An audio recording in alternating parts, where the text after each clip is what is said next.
Hello, SAS fourth graders and families. This is Ms. Kovarik, and I am here with your week 2 pizza winners. Before I spin the wheel, I just want to say quickly that first of all, we're very proud of you all for getting through your first full week of digital learning. You're doing an awesome job adjusting to this new type of learning, and we are here for you every step of the way. Please dojo us, email us, go on our Zoom chats, and ask for help. We can share our screen and show you how to find things. We can show the whiteboard and do some math problems with you. It's just like the normal classroom. We can help you as much as you need, so please reach out.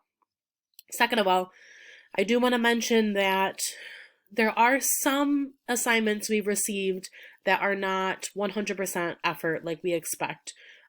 Please make sure you are using those resources we make. We spend a lot of time making those videos and those slideshows and typing out all those directions for you. So please make sure you're reading and looking at everything we give you. They're there for a reason and they'll help you be successful on your assignment.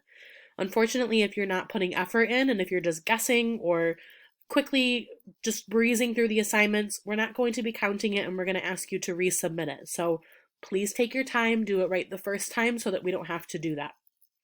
Let me scroll through here quick to show you that everybody's name is here. Every assignment you did will get your name put in here once. So lots and lots of names this week. I like seeing that. All right, so let's see who our pizza winner is for this week.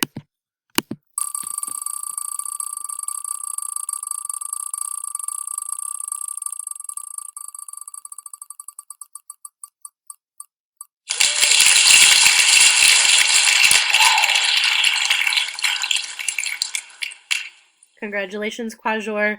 I will be calling either tonight or tomorrow to see when a good time is to get your pizza. We are so proud of every one of you. Please keep it up, and we will see you again next week for another winner. Bye, Adams.